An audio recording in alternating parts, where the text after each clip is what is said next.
Buenas noches, querido auditorio de la Red Latinoamericana de Pediatría. El día de hoy vamos a hablar acerca de las púrpuras en la infancia. Es un tema muy interesante, es un tema frecuente, espero sea de su agrado. Mi nombre es Saraí Munive Hernández, soy médico especialista en medicina del niño y del adulto. Leeremos el aviso libre de responsabilidad. Este documento y presentación en conferencia ha sido diseñado por un profesional de la salud, capacitado y legalmente reconocido para el ejercicio de su profesión. Va dirigido exclusivamente para el profesional de la salud facultado para la atención clínica del paciente pediátrico, médicos y enfermeros. La Red Latinoamericana de Pediatría y Neonatología queda exento de toda responsabilidad por el mal uso de este documento o el empleo de criterios diagnósticos y terapéuticos por profesionales fuera de la atención del paciente pediátrico o civiles no profesionales de la salud. Se prohíbe a los padres de familia no profesionales de la salud medicar a sus menores hijos con los tratamientos vistos en este documento, puesto que se necesita que un médico pediatra o neonatólogo explore, diagnostique, trate y reexamine a su paciente. Comenzaremos definiendo qué es la púrpura. La púrpura se define como la extravasación o salida de eritrocitos del torrente sanguíneo y la acumulación en la piel o en el tejido celular subcutáneo. Se producen esto por fallo en los distintos mecanismos de la hemostasia primaria, como son la integridad de la pared vascular, por el número de plaquetas, por la alteración en la función plaquetaria. Las púrpuras se van a dividir en tres grupos, que son las púrpuras vasculares, las púrpuras trombopáticas, las púrpuras trombopénicas. En las púrpuras vasculares va a haber un fallo en el componente vascular, como su nombre lo dice. Origina hemorragias cutáneas superficiales con número y función plaquetaria normal. Por ejemplo, las púrpuras de origen inflamatorio. En cuanto a las púrpuras trombóticas, va a haber un fallo cualitativo en el componente plaquetario. Por ejemplo, adherirse a las plaquetas al déficit del GP1B que origina enfermedad de Werner-Soller o agregarse al déficit del GP2B3A que origina una enfermedad de Glassman. O trombopatías adquiridas como las hepatopatías, enfermedades renales o por consumo de aspirinas. Las púrpuras trombopénicas van a ser por fallo cuantitativo en el componente plaquetario. Siempre, ante toda trombocitopenia, se debe de investigar si es de origen central o periférico. Las púrpuras vasculares se van a dividir en púrpuras de origen inflamatorio, como la púrpura anafilactoide de Henoch, las púrpuras alérgicas por picadura de insectos, por reacciones a fármacos, etc. Pero también las púrpuras asociadas a enfermedades con componente inmunológico, cuales como el lupus eritematoso sistémico, la artritis reumatoide, la poliarteritis nodosa y muchas más. También están las de origen infiltrativo. Ahí, por ejemplo, se pensaría en amiloidosis, las púrpuras por atrofia del tejido conjuntivo, como serían la púrpura senilo de Bateman, la púrpura de Henle-Danlos, la púrpura escorbútica por déficit de vitamina C, la púrpura esteroidea. Las púrpuras vasculares también, por ejemplo, pueden ser de origen mecánico, como púrpuras ortostáticas, púrpuras facticias o autoprovocadas, las púrpuras por anoxia tisular en trastornos del flujo, como en las crioglobulinemias, paraproteinemias, las púrpuras hiperglobulinémicas benignas de Waldenström, o en púrpuras por autosensibilización eritrocitaria, como en el síndrome de Gardner-Diamond, telangiectasias hemorrágicas hereditarias, como en la enfermedad de Randall-Osler. Y bueno, existen dos entidades comunes en pediatría que se presentan como púrpura. Se van a diferenciar estas por su recuento plaquetario y van a ser la púrpura trombocitopénica inmune y la púrpura de Henoch. En cuanto a la púrpura trombocitopénica inmune, esta va a ser asimétrica, va a ser generalizada, se va a acompañar de sangrado en diferentes niveles como epistaxis, gingivorragias y demás. La púrpura de Henoch se va a presentar sobre todo en las zonas declives va a ser simétrica, se va a palpar y puede tener y va a tener una afectación multisistémica. Las púrpuras se clasifican en púrpuras trombocitopénicas y no trombocitopénicas. Las trombocitopénicas se van a dar por desórdenes en la producción, distribuciones anormales o incremento en la destrucción. En cuanto a la destrucción de los desórdenes de la producción, va a haber un daño medular o aplasia, va a haber deficiencia de la trombopoyetina, infiltración medular, por ejemplo, en leucemia linfoblástica aguda o en tumores. En cuanto a trombocitopenia por distribuciones anormales, se presentarían en esplenomegalias o en hipotermias. Y en incremento a la destrucción por aumento en el consumo, como en el síndrome de consumo, angiopatías o inmunomediaciones, por ejemplo, la púrpura trombocitopénica inmune. Las púrpuras no trombocitopénicas, vamos a tener aquí disfunciones plaquetarias como la enfermedad de Gladman, el síndrome de Bernard-Soulier, las vasculitis de Henoch. Ahora hablaremos de la púrpura de Henoch. En la púrpura de Henoch vamos a encontrar vasculitis de pequeños vasos. Esta vasculitis va a estar mediada por mecanismos inmunológicos de predominio inmunoglobulina A. Es más frecuente en los niños que en las niñas, en relación 2:1. Va a aparecer en la infancia de los 2 a los 5 años, pero también se puede presentar de los 2 hasta los 11 años. Recordemos que es un trastorno adquirido de origen inflamatorio, va a tener lesiones capilares, se va a relacionar con infecciones estreptocóccicas y también se va a encontrar por ingesta de fármacos. La etiopatogenia va a tener que ver con agentes de tipo infeccioso, se le conoce como desencadenantes de tipo infeccioso, y encontramos aquí, por ejemplo, los siguientes padecimientos que son mononucleosis, infecciones por estreptococos del grupo A, que es muy común, hepatitis, infección por micoplasma, enteritis por campylobacter, cirrosis hepática relacionada con la hepatitis C, endocarditis bacteriana aguda, infección por Helicobacter, sobre todo observada en China, infecciones por Yersinia, por Shigella, por Salmonella, brucelosis, algunas especies de Legionella, parvovirus, adenovirus, infección por Epstein-Barr, infección por el virus varicela zoster.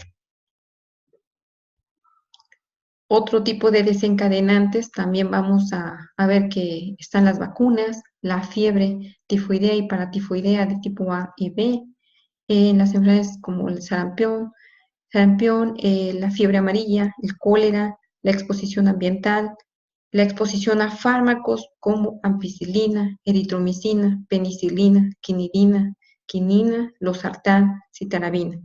Claro está que no nada más con estos antibióticos, puede haber casos atípicos y puede haber presencia de este tipo de púrpura con la exposición a otro tipo de fármacos, pero bueno, es a los que más ha tenido relación, por lo tanto se mencionan principalmente este tipo de fármacos. También exposición a alimentos, al suero de caballo, a la exposición al frío, las picaduras de insectos. Y bueno, ¿cómo haremos el diagnóstico? El diagnóstico, pues recordemos, lesiones purpúricas elevadas, van a ser simétricas en las extremidades inferiores, en la parte posterior de los muslos, puede haber necrosis y ulceraciones, se va a encontrar urticaria y edema alrededor de las lesiones, fiebre, artritis, se pueden encontrar síntomas gastrointestinales, lesiones renales, y para sospechar de lesiones renales, pues vamos a ver si hay hematuria o albuminuria. Las manifestaciones clínicas por sistemas, pues bueno, en cuanto a las manifestaciones cutáneas, dice que estas se van a presentar hasta en el 100% de los casos, es obligatorio para hacer un diagnóstico, va a ser un exantema, como se ve en la imagen, exantema palpable, eritematoso, va a ser violáceo, urticarial, va a ser simétrico, se va a encontrar en las extremidades inferiores, en las nalgas, en la cara, en el tronco y en los miembros superiores. Va a tener una remisión en 1 a 2 semanas, se va a exacerbar al iniciar la deambulación, En los niños menores de 2 años, aquí se puede presentar angioedema en cara, en cuero cabelludo, en el dorso de las manos y los pies. En cuanto a los lactantes, puede haber edema agudo hemorrágico o vasculitis aguda, leucocitoclástica benigna, y pues aquí son cuadros eminentemente cutáneos con muy escasa participación renal o digestiva. Las manifestaciones articulares, estas se van a presentar en un 65-75%. Se van a manifestar por artritis, artralgias transitorias, que van a ser no migratorias. Va a haber inflamación de las grandes articulaciones, como en tobillos, rodillas y a nivel periarticular. No dejan deformidad permanente, siempre casi por lo regular presiden al rash. Puede ser la primera manifestación en un 25% de los casos. Las manifestaciones gastrointestinales se van a presentar en 50 a 60% de los casos. Es frecuente el dolor abdominal hasta en un 40-85%. Los síntomas van a ser moderados y van a ser náuseas, vómitos y dolor. Los síntomas graves, va a haber hemorragia, invaginación, hasta en el 14% de los casos y preceden siempre a los síntomas cutáneos. El dolor abdominal es como consecuencia de la extravasación de sangre y líquido dentro de la pared intestinal, que puede llegar a ulcerarse, invaginarse o incluso perforarse, pero también se puede complicar con pancreatitis, infarto intestinal o hidrops vesical. Las manifestaciones renales las vamos a encontrar hasta en un 25 a 50%. Estas van a marcar la gravedad y sobre todo el pronóstico a largo plazo. Van desde la hematuria aislada microscópica hasta la glomerulonefritis rápidamente progresiva. Se asocia a una afectación gastrointestinal y va a haber persistencia de exantema durante 2 a 3 meses. Las manifestaciones renales se van a presentar en un 25 a 50% de los casos. El síntoma más común va a ser hematuria aislada. Si la afectación renal progresa, se puede hacer el síndrome nefrítico. Se puede presentar el síndrome nefrítico manifestado por hematuria, por hipertensión, azoemia o liguria. Pero también puede progresar a síndrome nefrótico, en donde vamos a encontrar edemas, proteínas en orina de 24 horas de más de 50 miligramos por kilo, la albúmina en suero de menos de 2.5 miligramos decilitro, pero también vamos a encontrar aquí pacientes con síndrome nefrítico y nefrótico al mismo tiempo. Y estos pacientes van a desarrollar un fracaso renal crónico en más del 50% de todos estos pacientes en un lapso de 10 años. Puede haber también proteinuria persistente con rangos nefróticos en donde se sugiere el control con biopsia renal. La médula ósea, que vamos a encontrar en la médula ósea, pues bueno, aquí va a haber proliferación de células mesanquiales, necrosis y proliferación extracapilar con aparición de medias lunas. La clasificación de la nefropatía en la púrpura de Henoch van a ser lesiones glomerulares mínimas, progresión mesanquial, focal o difusa, va a haber formación de semilunas en menos del 50%, va a haber formación de semilunas en 50 a 75%, va a haber formación de semilunas en más del 75%, y ya en el estadio 6 va a haber una glomerulonefritis pseudo-mesanquio capilar.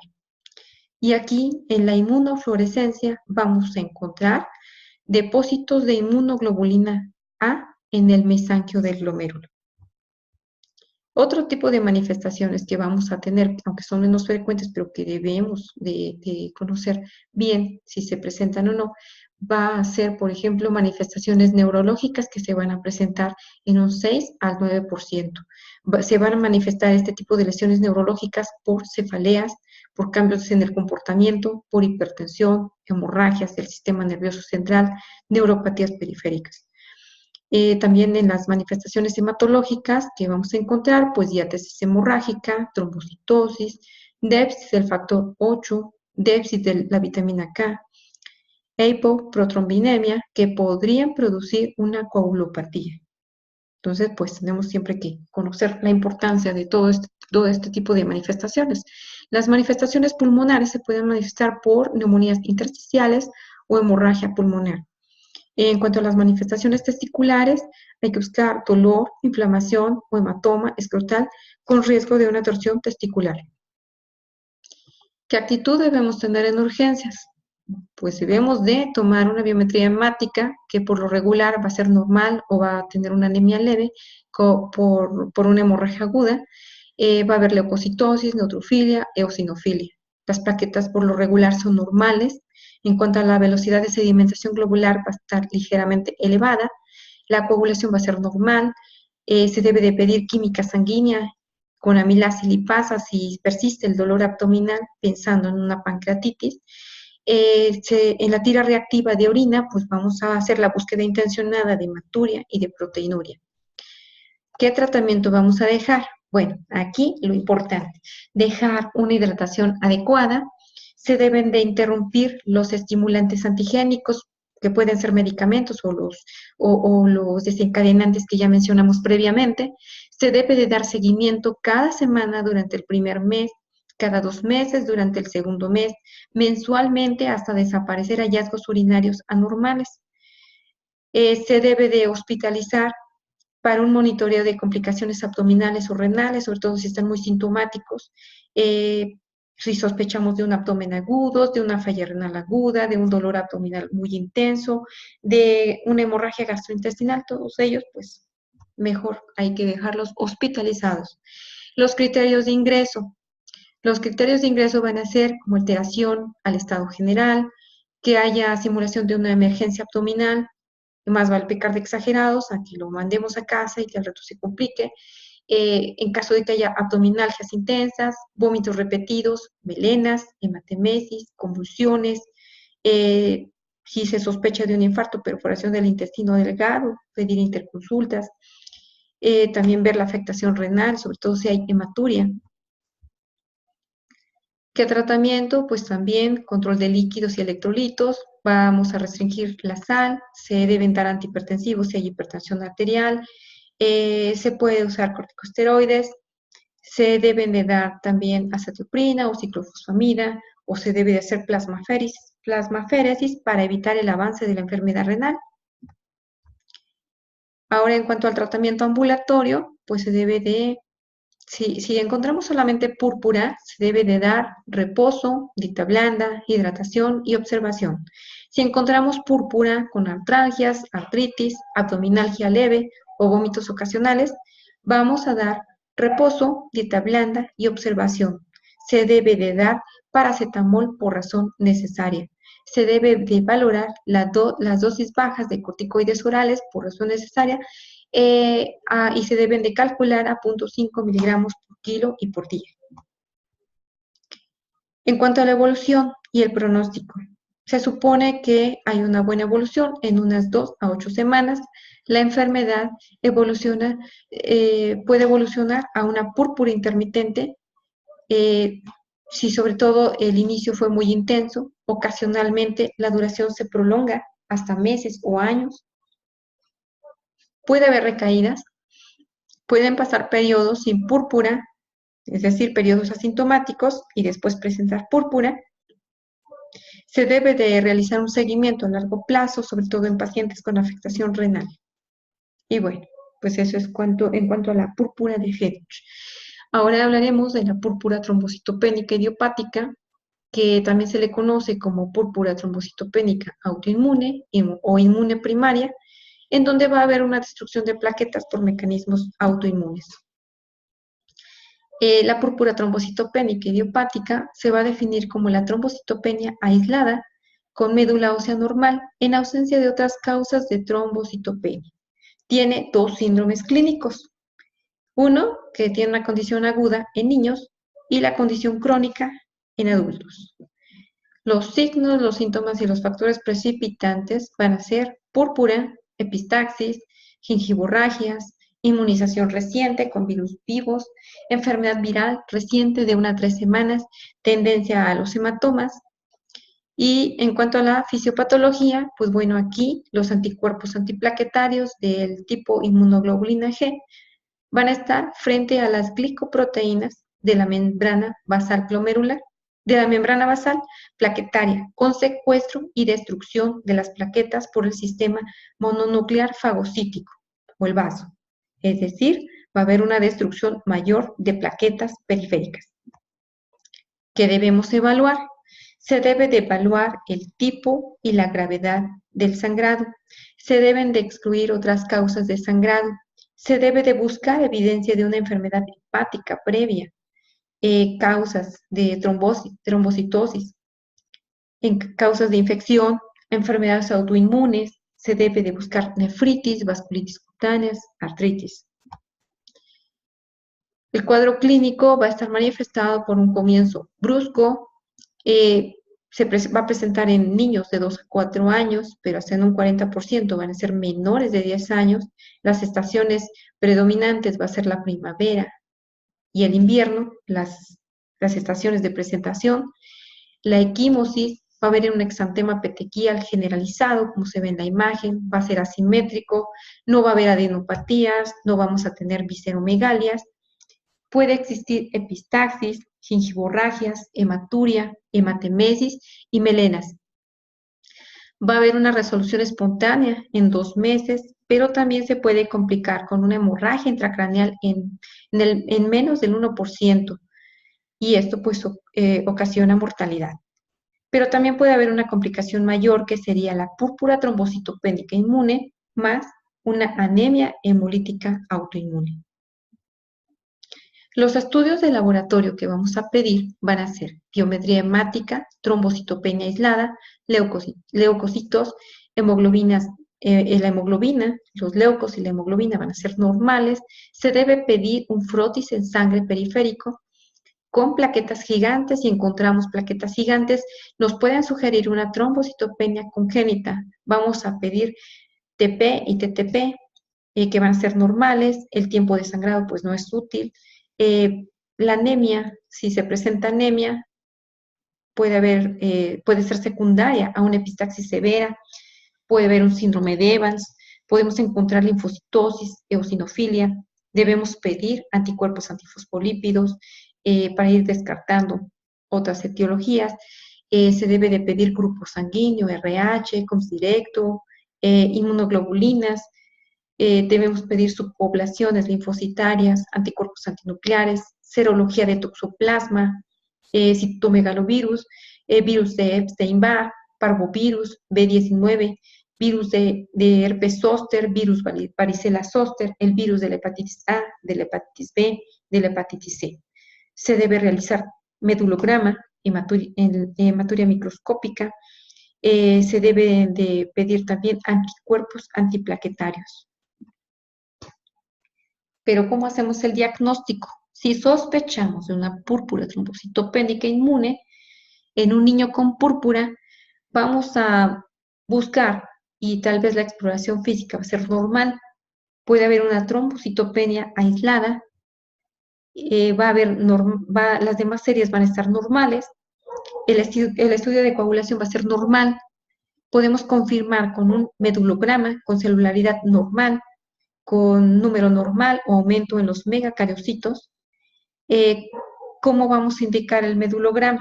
Pues aquí se va a indicar en niños con un cuadro atípico, cuadro clínico atípico, es decir, no habitual, con anomalías en el hemograma, en pacientes que estén en tratamiento con esteroides.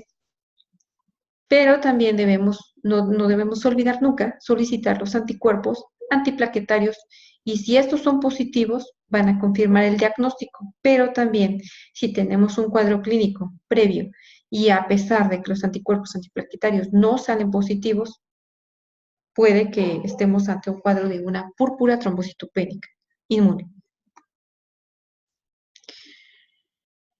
Pero también la púrpura, pues como decíamos, es una púrpura trombocitopénica inmune aguda, con una duración menor a 6 meses, pero la crónica va a ser mayor a 6 meses, hasta en el 10%. En cuanto a la aguda, va a ser simple y recidivante. La simple se va a presentar en el 80-85%, va a ser un solo brote de curso corto, favorable, incluso sin tratamiento. En la recidivante se va a presentar en el 4%. Se produce una recaída tras una normalización de más de 6 semanas sin tratamiento. En la púrpura crónica, decíamos que es de más de 6 meses, va a ser más frecuente en niños de más de 10 años. Las formas de inicio van a ser insidiosas, con antecedentes virales y con recuentos de plaquetas entre 20 y 100.000 por milímetro cúbico. Un 30% puede tener remisiones espontáneas dentro del primer año. La atención en urgencias, bueno, es un paciente con sangrado que pone en peligro la vida, se debe de hacer el ABC. Si tenemos un paciente conocido, ya previamente ingresado varias veces al servicio, se deben de administrar glucocorticoides parenterales e inmunoglobulina intravenosa, con o sin transfusiones de plaquetas. La transfusión de las plaquetas siempre se va a indicar cuando hay una hemorragia grave.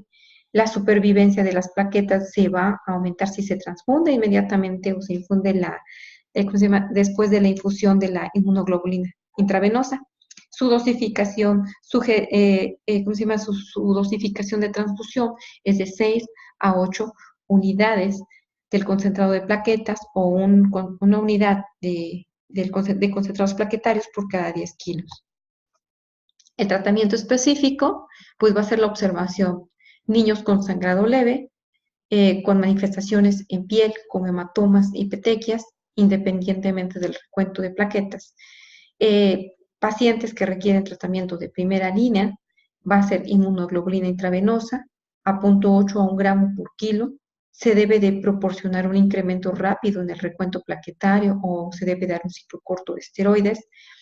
Se puede administrar inmunoglobulina anti-D en niños con RH negativos no esplenectomizados. En cuanto a los niños y adolescentes con una hemorragia importante, a pesar del tratamiento de primera línea, se debe de administrar rituximab, dexametasona. En cuanto a las indicaciones de la esplenectomía, pues van a ser pacientes que no respondan a tratamientos de la primera y la segunda línea, que no toleren otros tratamientos, que en caso de que tengan hemorragias significativas o persistentes, pacientes que necesiten una mejor calidad de vida, y también que recomienda la American Society Hematology, pues esperar por lo menos unos 12 meses antes de realizar la esplenectomía, no inmediatamente. Y pues, de momento, este fue mi tema, espero haya sido de su agrado. Vamos a continuar en la red. Si acaso hay alguna duda, alguna pregunta, favor de escribir su mensaje, les vamos a contestar en los siguientes días.